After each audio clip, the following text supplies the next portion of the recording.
En ce matin du 3 avril, le pape François a reconnu officiellement, donc au niveau de l'Église universelle, la sainteté de Marie Guyart de l'Incarnation.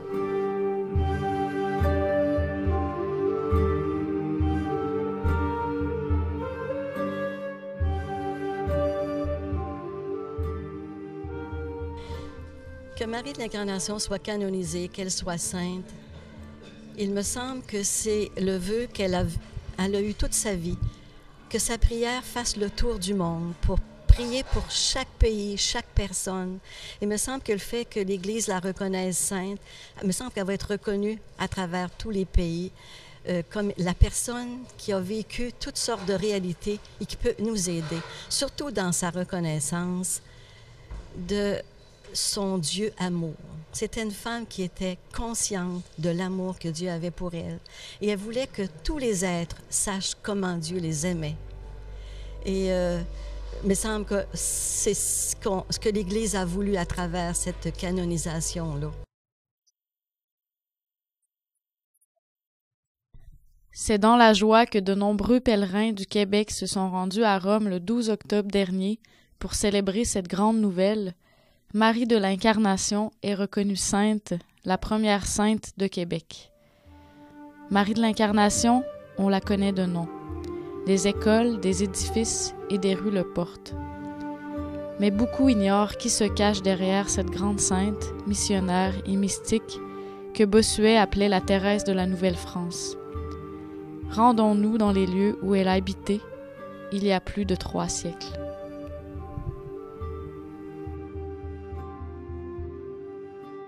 Nous entrons dans la maison où a vécu Marie de l'Incarnation. Alors, c'est le corridor dans lequel elle marchait.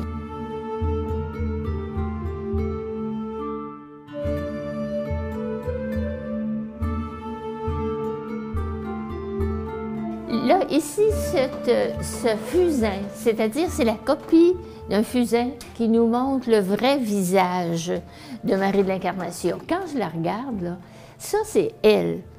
Et je suis sûre, ils l'ont pris d'après nature. Hein. Et puis je la regarde, puis je vois qu'elle a des grands yeux. Et ça fait penser, c'est parce que dans une de ses prières, elle dit « Je fais en esprit le tour du monde pour chercher toutes les âmes rachetées du sang très, très précieux de mon divin époux. » C'est tellement beau. Bien, pour faire le tour du monde, ça prend des grands yeux. Hein? Alors, je pense que c'est ce qui est arrivé.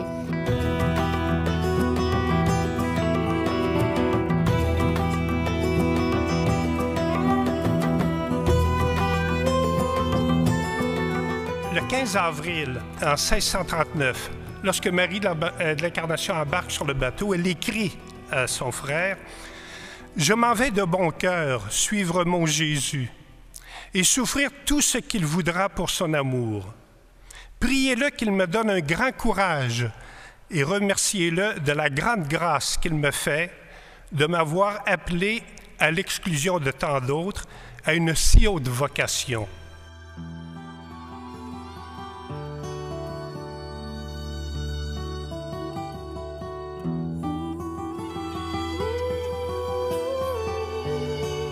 Le 1er août 1639, elle arriva à Québec et à partir de ce jour débutent 33 années de sa vie consacrée à la mission à laquelle le Seigneur l'avait appelée, construire une maison à Jésus et à Marie, c'est-à-dire l'Église. Marie de l'Incarnation portait Jésus en elle, Jésus qui est le chemin, la vérité et la vie, et elle l'a donné. Dans la vie de Sœur Marie de l'Incarnation, le Seigneur ressuscité a non seulement pu vivre en plénitude, mais sa présence a été explosive, au point de donner vie à la communauté pascale des commencements de l'Église au Canada. Sainte Marie de l'Incarnation est vraiment mère de l'Église au Canada.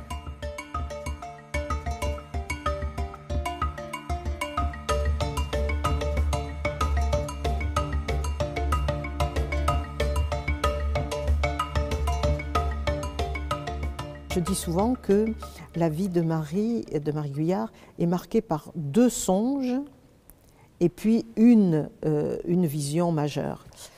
Alors, le premier songe, qu'on pourrait dire un songe inaugural, elle a 7 ans seulement.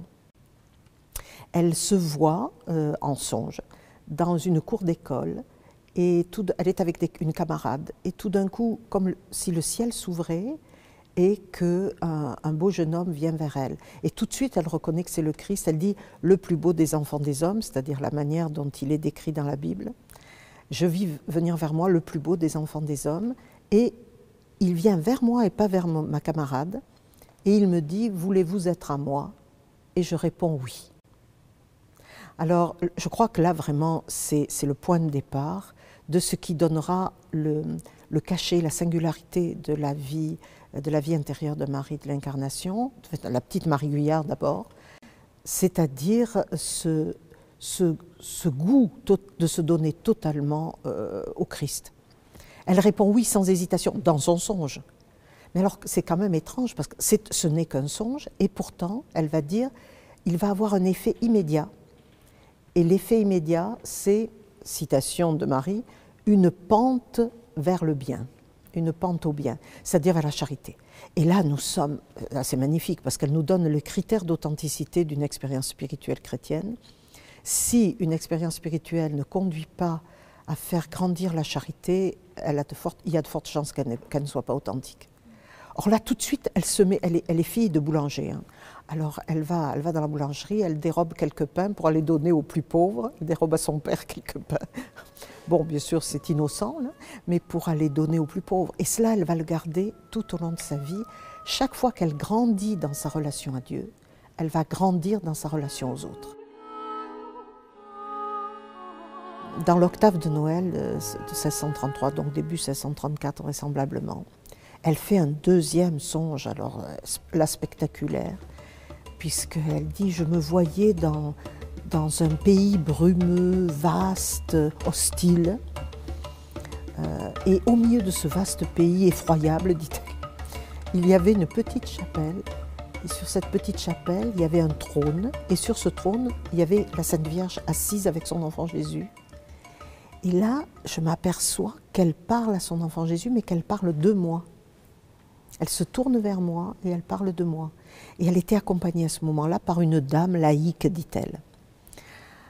Alors, elle s'avance et la Sainte Vierge se penche et l'embrasse par 3 fois. Et elle va dire que ce baiser de Marie va être quelque chose qui bouleversera son existence. Et puis elle se réveille et elle est très étonnée parce qu'un des fruits de ce songe, justement, va être de prier davantage pour ce qu'elle commence à découvrir, c'est-à-dire des missionnaires en Nouvelle-France. Et 1 an après, c'est long, 1 an après, là on n'est plus dans le songe, elle est en prière devant le Saint-Sacrement, comme elle pourrait l'être ici. Elle est en prière devant le Saint-Sacrement et elle entend le Seigneur lui dire « C'est le Canada que je t'ai fait voir. Il faut que tu y ailles faire une maison à Jésus et à Marie. » Et là, elle répond oui, mais tout en disant que « Mais ô mon grand Dieu, vous pouvez tout et moi je ne puis rien. » Elle est cloîtrée. Comment une cloîtrée va pouvoir partir au Canada? C'est invraisemblable. C'était un peu insensé à l'époque. Une religieuse cloîtrée ne sortait jamais de son cloître. Et elle va en parler avec son confesseur, va en parler avec ses directeurs, sa directrice ou sa supérieure au séminaire. Et les choses vont se mettre en place. Et effectivement, elle va faire partie de ces toutes premières religieuses qui sortent de leur monastère pour venir en Canada et là fonder le monastère des Ursulines, entre autres, ici au Québec.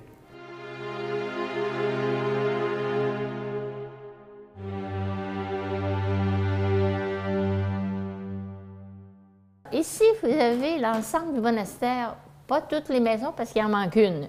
Il manque le gymnase. Alors, la seule maison qu'a habité Marie d'Incarnation, c'est celle-là, qu'on appelle l'aile Saint-Augustin. C'est la maison de 1642. Les autres n'étaient pas construites, elles viennent après. Et quand il y a eu le feu, les sœurs étaient dans la cour, étaient là, dans le banc de neige, hein, imaginez-vous, au mois de décembre, à la fin de décembre. Et au fur et à mesure des besoins, on ajoute des ailes. Marie de l'Incarnation, elle a, je dirais, toujours eu un apostolat qui était intimement relié à sa vie intime, sa vie spirituelle.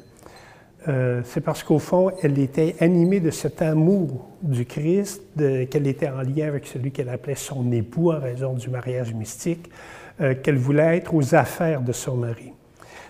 Parfois, on dit dans certaines personnes, on les voit, elles agissent beaucoup, elles sont prises dans l'action, puis la prière, c'est comme un monde à part, tandis que chez Marie, c'est une réalité qui est unie. Il ne peut pas y avoir plus actif qu'une fondatrice, où tout est à faire en arrivant. Tout est à faire, tout est à construire, d'autant que le Seigneur lui avait dit, c'est le Canada que je t'ai fait voir, il faut que tu y ailles faire une maison à Jésus et à Marie. Et là aussi, c'est magnifique, parce que faire une maison, elle a d'abord interprété comme faire un monastère, et puis accueillir les Amérindiennes, et puis les éduquer, puisque c'était la mission des Ursulines. Donc elle commence à l'interpréter comme ça. Mais on s'aperçoit qu'il y a toute une évolution à travers sa correspondance, et vers la fin de sa vie, elle comprend que la vraie maison qu'elle a à construire, c'est dans le cœur des Amérindiennes et des jeunes filles françaises. La vraie maison, c'est faire de leur cœur une demeure pour Jésus. Et voyez la distance, quoi. Et d'une certaine manière, peu importe qu'un monastère est brûlé ou pas, même si ça crée des problèmes matériels énormes, peu importe dès l'instant où la demeure intérieure est réalisée dans le cœur des jeunes filles qu'elles éduquent. À l'époque de Marie de l'Incarnation, il n'existait pas encore de catéchisme diocésain approuvé par l'évêque d'un diocèse et étant le seul manuel à transmettre. Alors Marie n'était pas prise par un modèle à transmettre comme tel. Bien sûr, comme elle le dit elle-même, avant de faire une catéchèse ou une leçon, elle lisait dans le catéchisme du Concile de Trente, mais elle dit, je prenais ça pour m'aider, mais après, quand venait le temps de parler, l'Esprit m'habitait et je disais des choses que je n'avais jamais prévues, des choses qui étaient là, qui sortaient d'abondance. Elle parlait, je dirais, la bouche parle de l'abondance du cœur. Et quand Marie est arrivée ici, bon, dans les toutes premières lettres, on appelle ça au fond la grâce des débutants. On voit Marie qui débarque et le jour après son arrivée, elle assiste à des célébrations où elle voit des jeunes Amérindiens, des familles des Amérindiennes, des jeunes filles, qui vont chanter des louanges du Seigneur en langue autochtone. Évidemment, elle ne comprend rien, mais elle sent ce qui se passe, elle voit ce qui se passe et elle est complètement émerveillée de voir son amour être proclamé dans des langues absolument étrangères et extraordinaires. Et très rapidement, elle va acquérir, dès le lendemain de son arrivée, on va lui confier des jeunes filles. Les Jésuites ont déjà identifié des jeunes filles qui avaient besoin de foyer, puis qui étaient prêtes pour recevoir une éducation. Alors, on va leur confier très rapidement ces jeunes filles-là. Et Marie, ce qui est absolument extraordinaire, c'est qu'en recevant ces filles-là, elle ne les reçoit pas pour évidemment, au point de départ, elle pensait que ça irait bien pour l'éducation, comme ça se fait en France, mais très rapidement, elle a réalisé que c'était elle qui devait s'adapter et comprendre leur culture et entrer dans leur culture. Sa façon de travailler, c'est dans un respect très grand des cultures des gens qu'elle rencontrait. Et elle dit même dans une autre lettre, elle dit « On me disait avant de partir que c'était des barbares. » Et à leur contact, je réalise que sur bien des niveaux, elles sont même plus profondément et plus pieuses que beaucoup de nos personnes les plus pieuses que nous avons en France. Marie de l'Incarnation, elle s'est inculturée. Si vous comparez les deux visages, là, elle a un visage de sauvagesse. Et Marie de l'Incarnation, non seulement elle a changé, je dirais, son langage, mais elle a changé aussi cette façon de faire. Les enfants disent qu'elle est assise en sauvagesse. Bon. Alors, c'est que Marie de l'Incarnation disait, ces enfants-là, on ne peut pas les asseoir dans une salle de classe. Alors, elle enseignait dehors. Puis elle enseignait sous un frêne. Alors, vous voyez ici l'arbre, là. Elle est assise au pied du frêne.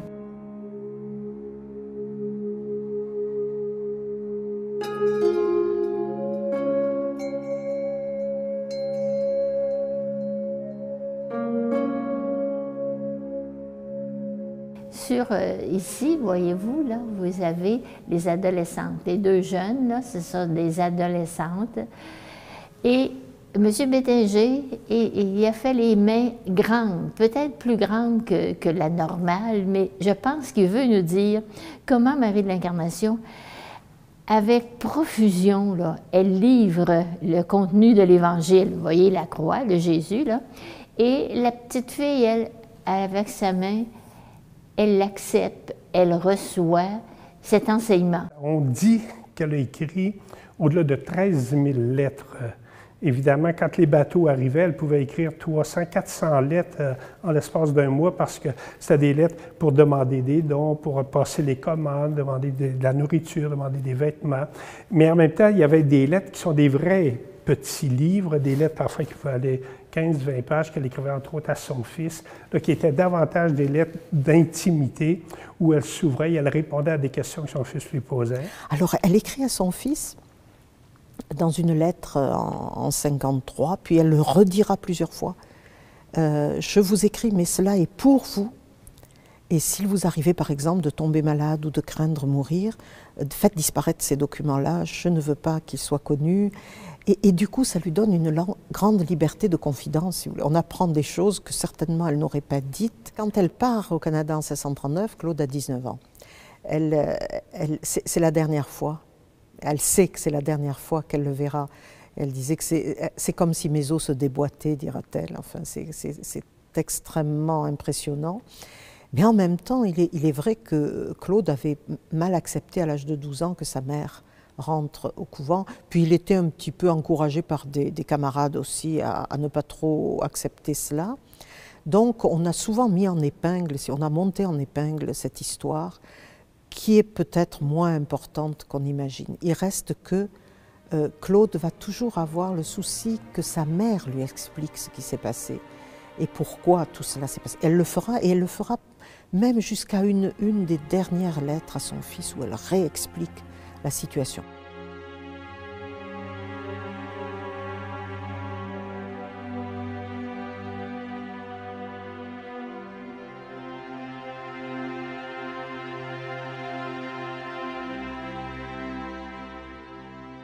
Mais ce qui est magnifique, c'est qu'elle va reprendre contact avec son fils, non seulement en 1654, 1654 c'est 15 ans après son arrivée en Nouvelle-France, mais dès 1640, elle apprend que Claude rentre chez les bénédictins, devient bénédictin.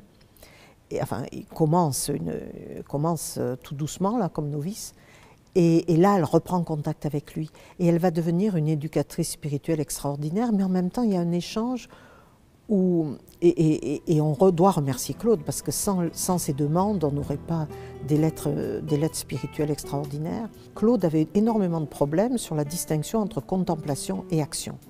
Et là, nous touchons un point qu'on trouve peu chez d'autres mystiques. Chez beaucoup de mystiques, on trouve le fait de dire il faut à la fois qu'il y ait contemplation et action. Thérèse d'Avila le dit, enfin, les grands mystiques le disent. Mais là, ça va plus loin chez elle. C'est qu'elle veut vraiment expliquer que dès l'instant où je suis profondément unie au Christ dans toute ma vie, c'est pour ça qu'elle appelle ça son état foncier, hein. Dès l'instant où je suis profondément unie au Christ dans toute ma vie, c'est dans toute ma vie que je serai et contemplative et féconde. Tout le monde qui passait, je veux dire, à Québec, ça pouvait être des explorateurs, c'était des missionnaires. Elle recevait le gouverneur, parce que les gens la connaissaient et les gens aimaient venir parler avec elle. Et pareil, ils étaient au courant de ce qui se passait aussi, parce que son fils lui écrivait beaucoup, elle recevait également beaucoup de lettres. Elle pouvait les informer de beaucoup de choses qui se passaient en Europe, en France entre autres. Mais en même temps, elle savait tout ce qui se passait. Les gens venaient raconter, les gens se confiaient, les gens venaient prendre conseil.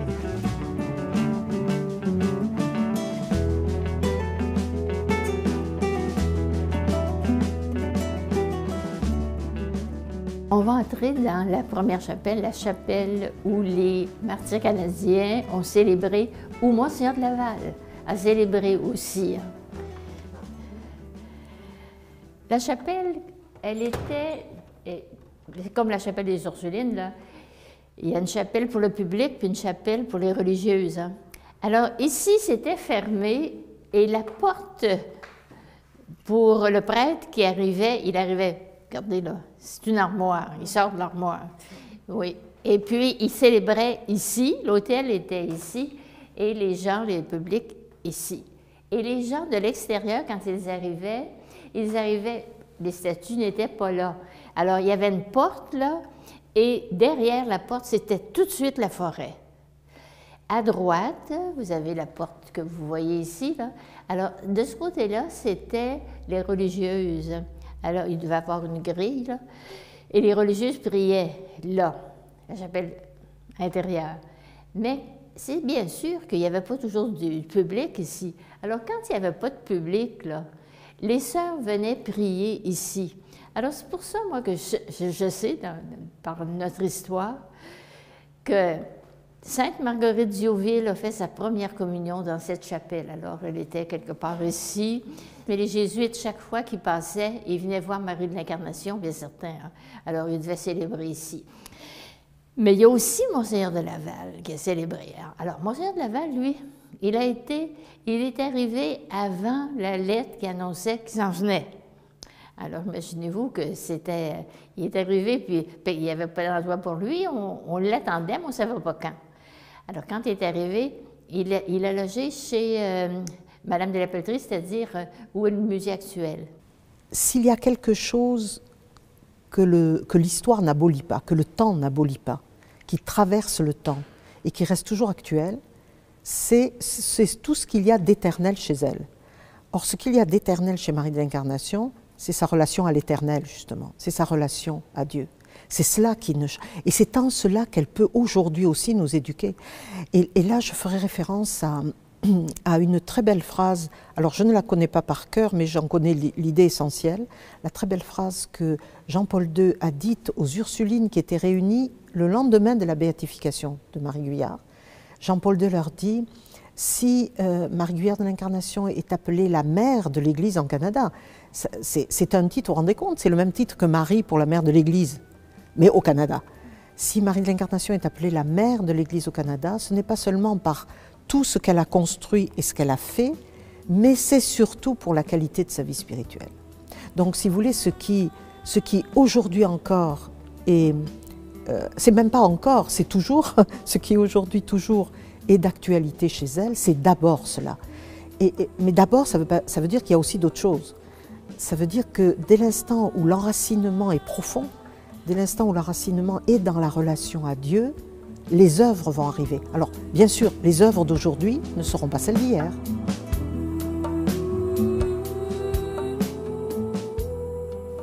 Le 3 avril dernier, le pape François canonisait la bienheureuse Marie de l'Incarnation, arrivée à Québec il y a 375 ans, en même temps que les sœurs Augustines.